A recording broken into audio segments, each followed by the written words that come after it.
part where, again, I would normally start by saying good afternoon and thanking you for being here, but under these circumstances, I'll just give you a minute to start your live streams or do whatever you need to do.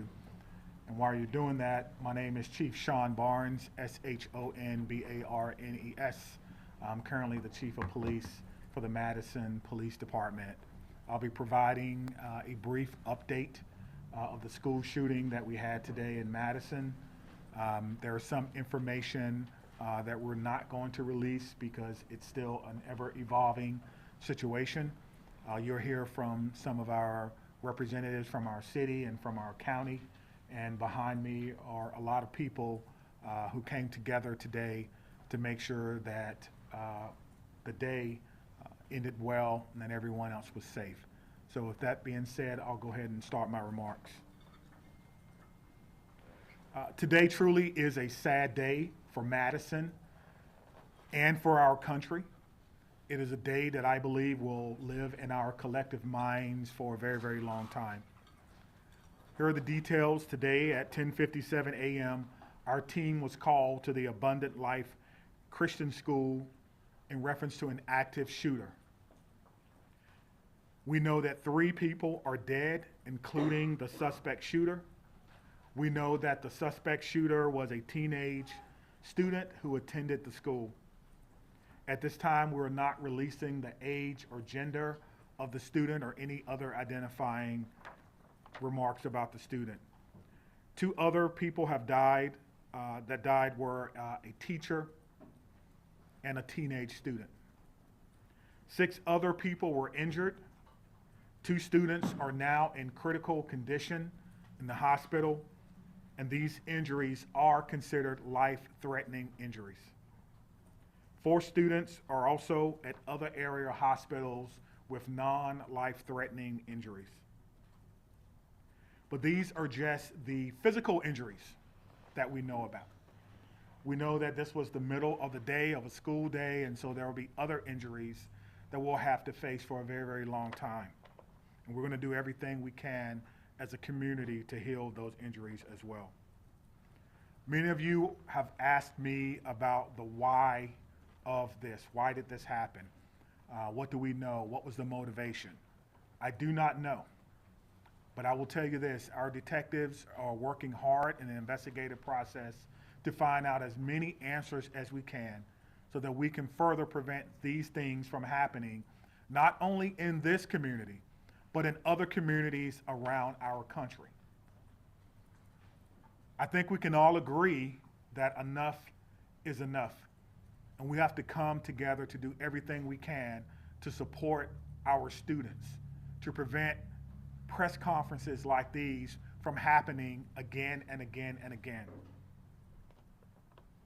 The school building itself is clear. We have cleared the school. There's no other threats or danger to the community. We're in the process now of what we call reunification. And what that simply means is making sure that every student that was in the school is present and accounted for and returned to their loved ones. This usually takes a while, but we have practiced, unfortunately, and practice, and that's why we're able to reunify students with their parents within hours of a school shooting. The reunification is taking place at the Dean Clinic on Stoughton Road, and I certainly thank them for their help. Again, we need our public to find an alternate route. If that is your normal way home as we get closer to the end of the day, please be patient or find another route home. We're currently processing the scene. We're interviewing those who may have been witnesses, and we're obtaining search warrants to get additional information. And lastly, I want to just say thank you to everyone who's standing behind me, the organizations and agencies that they represent, the men and women of the Madison Police Department and Dane County Sheriff's Office who selflessly ran into a building not knowing what they were going to encounter. Many of you know this about me, but I started my professional career, if you will, as a public school teacher back in 1997. And I taught public school for 4 years. It was one of the greatest joys of my life before becoming a police officer. And I can tell you what a special place our schools are.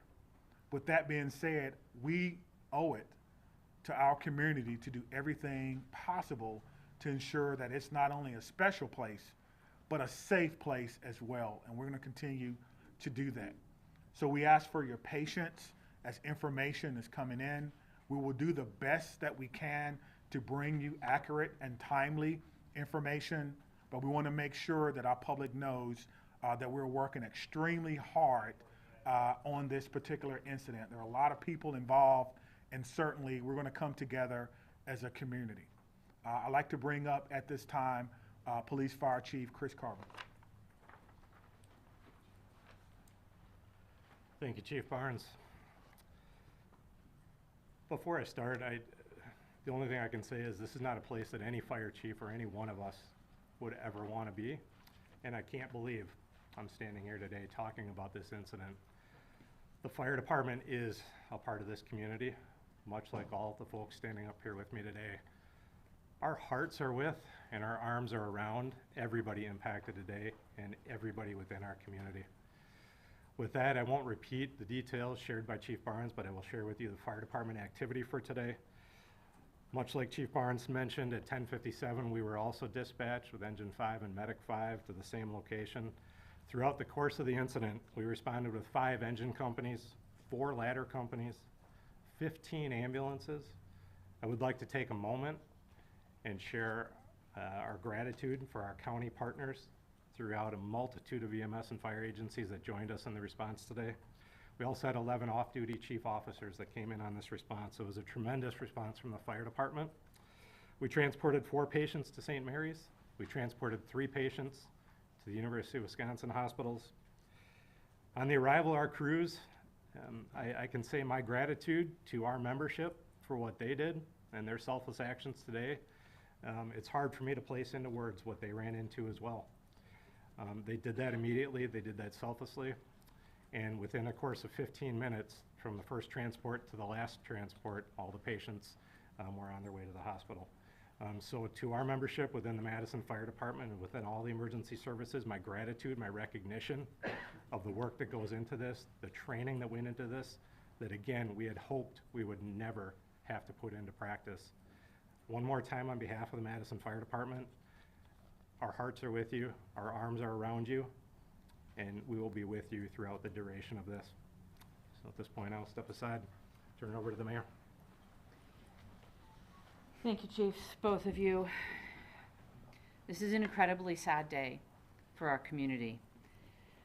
As you've heard, there is no danger to the community at this time, but our entire community has been impacted by this tragic incident. On behalf of the Common Council and the City of Madison staff, I want to offer our heartfelt condolences to the victims and families and to the whole Abundant Life community.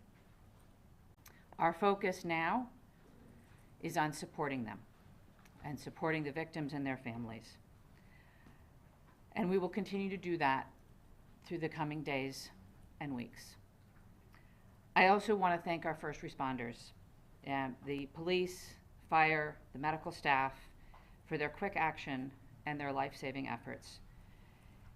As you've heard already, this is a whole of government response. It is not just police and fire. It is not just City of Madison. We have folks from all around the county. We have folks from multiple agencies engaged in both the initial immediate response and the ongoing support, and will be engaged for days and weeks to come.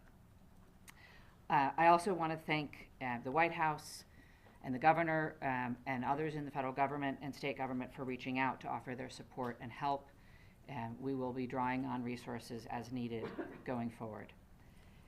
But the most important thing right now is to make sure that we are centering the victims and their families, and that we are doing whatever we can to support them and to help them heal, and to lift our entire community up through this difficult incident. I am on record that I think we need to do better in our country and our community. to prevent gun violence. And I hoped that this day would never come in Madison. It is not something that any mayor, any fire chief, any police chief, any person in public office ever wants to have to deal with. And so I will ask our entire community and our entire country to do whatever we can to make sure that no public official ever has to stand in this position again. And now I'll invite the county executive to the podium. Good afternoon, everyone. Today, our community is reeling from the heartbreaking and senseless tragedies at Abundant Life Christian School in Madison. As a mom who received a text from her son at a high school here in the city of Madison wondering if he was safe, I can tell you, this hits you in the gut. Our community is better than this. Our country is better than this. Cannot continue. My heart goes out to the victims and their families and the students and the educators, and the list goes on and on. Every one of us is affected by this unimaginable and unacceptable violence that has hit our community today. Dane County stands united in grief with the Abundant Life Christian School community. The Sheriff's Department, the Department of Emergency Management, Department of Human Services have all been on the front lines. My phone has been ringing from people across our state and our nation asking what it is that they can do to help our community. And right now, it is our time to be committed to supporting this school, these students, and these families, and our first responders who went into that building during this devastating time. We must work closely with our law enforcement officers and first responders, mental health professionals, community leaders, and policymakers to ensure that we are taking care of one another. No community should ever have to endure such a tragedy. And my administration is going to do everything that it can to provide assistance to those who have experienced this devastating loss, and also do everything that we can to prevent such tragedy from occurring. To all of those who are grieving in our community, please know that you're not alone. Dane County stands with you. We're here to support you in any way possible. Please reach out and ask for help. The governor's office, as well as the mayor's office, and I will continue to update the public as we learn more. But please understand, there are many things that we cannot share with you right now. This is an active investigation. This is an active case. The SSM Health Clinic near the intersection of Buckeye Road and Stoughton Road is the reunification center. I know that that has been out, but we need to make sure that folks know where it is that they can go to be reunited with their children. Again, in the coming days, we are going to make sure that we are supporting those that have been most impacted by this. But folks, reach out, ask for help. This does not need to be the reality of our community. Thank you. All right, we'll start over here with questions. Just raise your hands. Tell us, how did this unfold? Can you give us a bit of a timeline on how your officers got into the building? Sure. We received the call at approximately 10:57 a.m. Someone from the school called 911 to report that there was an active shooter.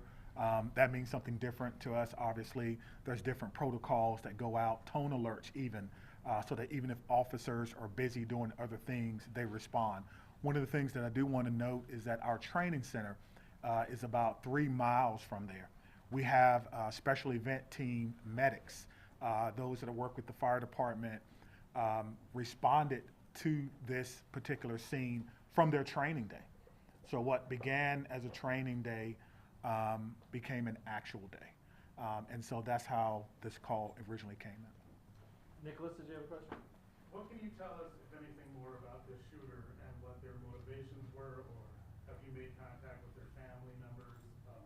Anything updated on that? Sure, there's nothing new that I can tell you about the shooter at this time.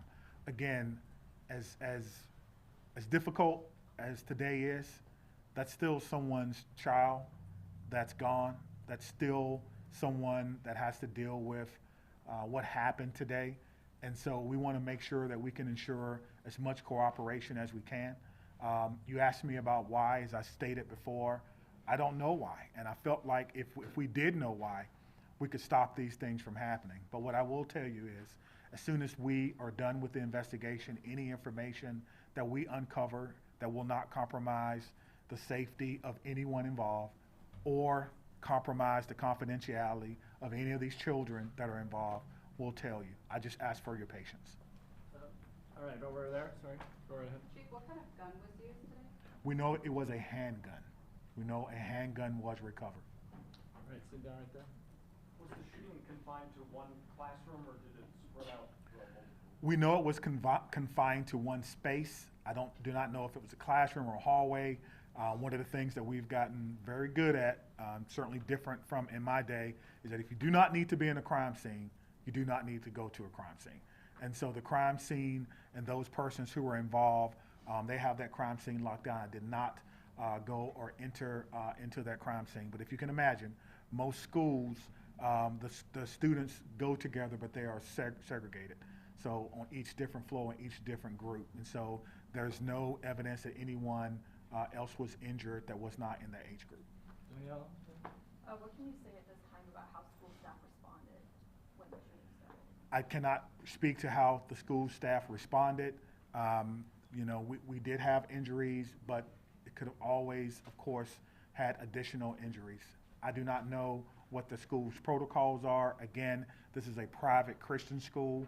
I know that we have a very good rapport with MMSD, Madison Metropolitan Schools, public schools. So we have done trainings for them before, but I would assume that most of the teachers have the same or some similar type of training as a part of their certification. There's conflicting reports online about how many students are enrolled at the school. Can you confirm approximately how many students attend the school? I do not know how many students attend the school, but their website says that they serve about 200 families. Right in the back, white. What kind of support systems are going to be made available to people who are affected by the attack? That's a good question. As you heard from our mayor and our county exec, we have services within our government that will be made available to them. I have a lot of confidence that they're going to follow through on that, and we'll make sure that that persons who need to. Do you guys want to speak to that? So, Dane County Human Services, as well as the Red Cross and other consolidated agencies, are already on scene. And we will continue to be on scene, and those resources will be bolstered. Again, please reach out. You are not alone. We are going to navigate this together, and there are people who are affected by this trauma who are not in the reunification center or at the school. We need folks to be reaching out because we do have resources available. Did you know if Abundant Christian Life School, did they have a school resource officer employed? It's not my knowledge that they had a school resource officer. That if they did, it would be a police officer, and I know where they all are, and they're not in the schools right now. 15 in the back there. So in terms of witnesses that you mentioned about investigation, what is that looking like, and how many Sure. witnesses are you guys speaking with? Sure. So the detectives will talk to anyone who may have seen this particular event unfold, anyone that may have been unfortunate to hear something. They will be talking to them. It's my understanding that that's in process now, and everyone is cooperating fully. That will give us an idea of not only what unfolded, but it could answer the question to motivation, because again, the students who unfortunately had to witness this. But that's not something that we want to rush. We're not going to interrogate students. We're going to give them an opportunity to come in and speak to what they may have saw when they feel ready, which is why some of these questions can't be answered right now. All right, Spectrum Room. How do you reassure the community that it's still okay to go back to school? I mean, everybody's got kids, and I think, maybe it happened at this school, but there's everybody that's got a kid anywhere, right? This in Dane County, it's gonna be hard. Yeah, I think you're asking me, how can I say 100% that no child will ever be harmed in school? I can't. No police chief can. But all I can tell you is that we have systems in place so that if something happens, we can respond like we did today. I can tell you that our mayor and our county exec has committed resources to not only public health, but also mental health. I can tell you that every teacher that I've ever had contact with at MMSD cares deeply about their students. Every staff member, I talk to staff members all the time who tell me things that are going on in the schools, and want to do whatever they can, even if it's under anonymity, to let me know that they want to have a safe school. So my reassurance to the public is that if you see something, say something. If you know someone who may be going through a difficult time, please reach out to someone. And I think what I can do is make sure that our police department is transparent and open and honest and inviting for people to call and give information.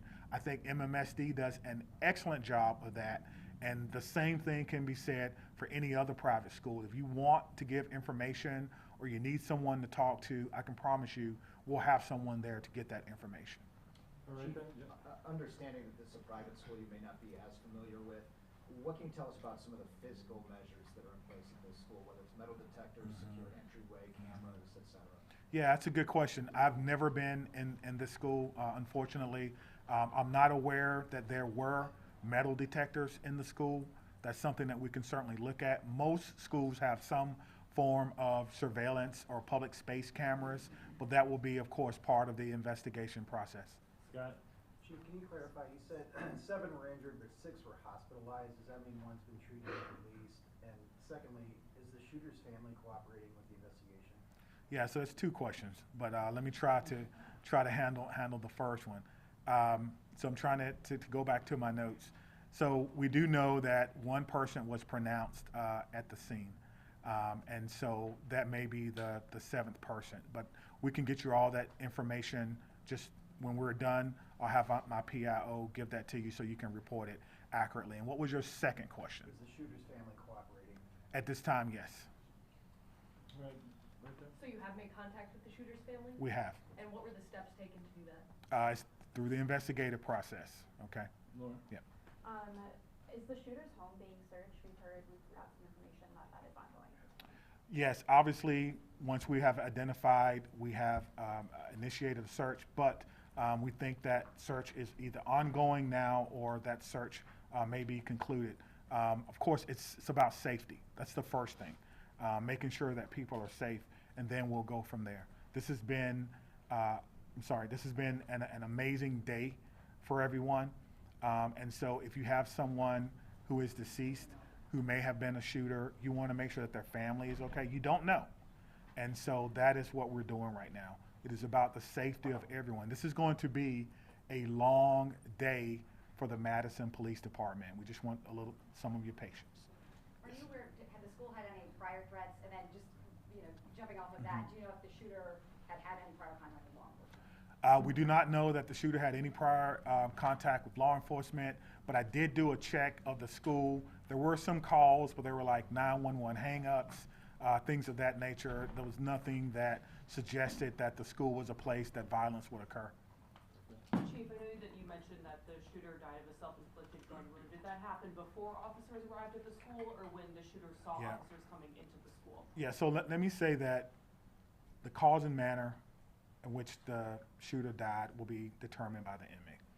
But what I can tell you is the shooter was dead upon our arrival, police department arrival, and no officers fired their weapons.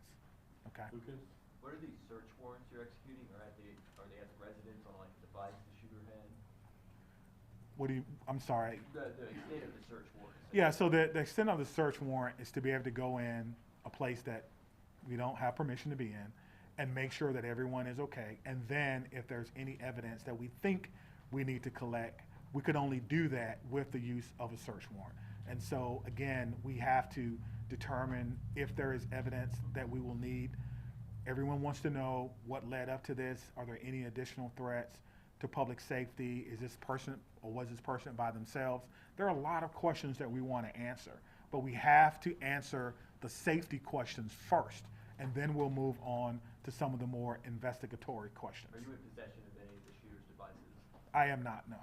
Catherine? I'm wondering about metal detectors. You mentioned in the first meeting that you were not a fan, and that this school probably doesn't have them. And do you know other schools that do? Do you think that that's something we should start talking about, metal detectors in schools? I guess the question is, would you want your child to go to a school with or without metal detectors? I can't answer that. I can't. Right now in a school without it. Yeah, absolutely. So the idea is to create the safest environment that we can without metal detectors. That is my answer. In the back there? Chief, this was Hey. a shooting at a Christian school right before the Christmas holiday. Can you address the impact of that? And is the Christmas holiday at all, in your belief, related to as a motivation for the shooting? Yeah, so to the question of motivation, we don't know why, but to the question of so close to Christmas, we have a lot of people going to be impacted. If it's a Christian school, then obviously our holidays, our Christian holidays are very important to the students, very important. It's a time for family.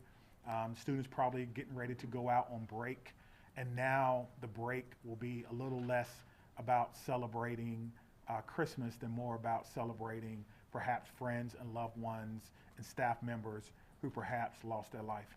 That's why I'm asking everyone to, of course, keep Abundant Life Christian School in your thoughts and in your prayers, and we'll get a couple more, okay?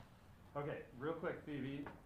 So it's a private school that takes public money through the voucher system. So what has this revealed about maybe gaps in security or training for staff? Is that something you're thinking about whether schools that are private but take public money need to be, kind of on par with public schools when it comes to safety? Well, what I'm telling you is that in 1997, I began my professional career as a public school teacher.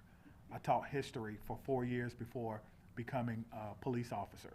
So I did not get far enough to take courses in administration and budgeting of schools. I don't know what governs private schools, if they receive money, where that comes from. That would probably be a question that you would probably need to ask someone who's more intimately involved in the school system and what their requirements are if they do receive that. But you could probably compare what has happened or what goes on, their security measures, with the security measures of any school in MMSD, and then that may give you your answer. That's a very... Just one very quick follow-up. As you know, there has been some criticism to other law departments and their response to these school shooting incidents, particularly Uvalde. How did that inform your game plan today, and how quickly were your officers able to get into the school? What were they told to do? Sure. We train on this, as I spoke about earlier. When officers arrive on the scene, they immediately go in, which we did in this case. Stop the threat, stop the killing, find the killer. That's how we train, and that's exactly what we did today. There's no waiting, there's no coordination of who's in charge. Everyone knows exactly what to do. I spoke about this earlier. We train on this constantly. Our commanders, including the fire chief and I, was in a commander's training less than 2 weeks ago, going over this exact same scenario for another fictional location. And so all of that came into play today, and our officers performed extremely well based on their training and based on the expectations that they know exactly what to do. Stop the threat, stop the killing, find the threat. All right, props for the follow-up. Can we just do one more? Hold on, right here. Thank you, Hold on. all. Yeah. I think the questions have been asked, and we're straying a little far from what's most important at this point in time, and that is the victims and their families. I have 3 things to add. First of all, there is a lot that our community can and will do in the coming days to support the victims and their families, and we will have more information at future briefings. If anyone, and I would urge you all to include this in your stories, if anyone needs mental health support as a result of this incident and the coverage of it, I encourage them to reach out to 988 by phone or text and to get the mental health support that they need. It is incredibly important that we take care of our community in this very difficult time. We all have a role in preventing gun violence. Our entire community needs to be part of the solution here. There are many things that we can do, and we can have those conversations in coming days. But first and foremost, what needs to be the priority for all of us is supporting our young people. And that is where our community's attention needs to turn at this point in time. The police department, the fire department, the city, the county will share additional information about the investigation as it becomes available. but I urge you all to help our community find resources to support their mental health and to find resources to support the victims and families at this time. Thank you all. Where can people go to see your updates? What can we tell them to? It'll be at thecityofmadison.com. Me, Stephanie, and Cynthia will stick around to answer any other questions, folks. That's all. Let me say just before I go, because the mayor mentioned that this was a whole of government response. It certainly was, and there's so many people that we want to thank. We cannot thank everyone, but it's also a whole of law enforcement response. Even though we are in different agencies, we all have the same training. And so I want to thank our partners with the FBI who are here with me today, partners with the ATF, Dane County Emergency Management. Of course, we already talked about our fire department. We've got calls from the Attorney General of the United States, Wisconsin State Patrol, our governor's office, State Patrol, Monona, as well as our sheriff's office. I know I may have left someone out, but thank you for how you responded. Professionally, quickly, and according to the way that we all trained, and it all came together to ensure that no other persons were hurt. Thank you. Chief, can you just say what time you guys made entry? We just want to nail that detail down.